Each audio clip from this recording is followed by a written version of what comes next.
When ants leave their nest to go foraging, they leave behind a pheromone trail for others to follow and to retrace their steps upon success. However, in harsher environments such as deserts, the high temperatures causes this pheromone trail to evaporate way too soon.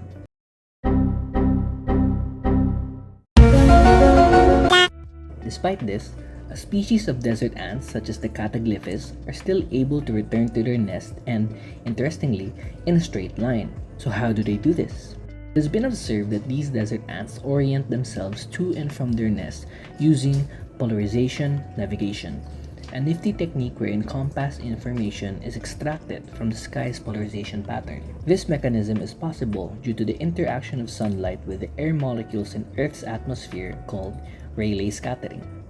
Here, the distribution of polarization of scattered sunlight is characterized by the degree of polarization and the angle of polarization.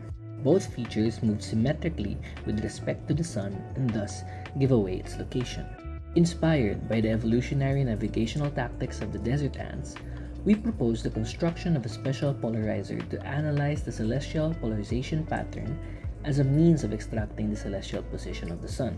My name is Benjamin Jose C. Ambrosio of the Photonics Research Laboratory, and under the guidance of Dr. Nathaniel Hermosa, I will be presenting our work entitled Locating the Sun Using a DIY Radial Polarizer. When polarized light is observed through the proposed analyzer, hourglass-like intensity patterns are produced. In these patterns, the direction or angle of polarization is embedded in the height of the hourglass.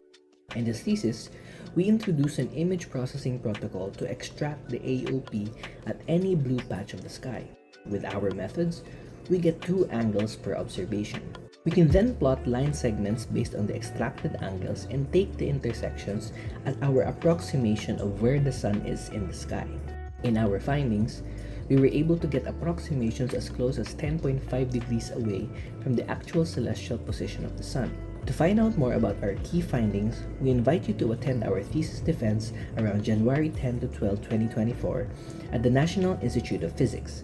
See you there!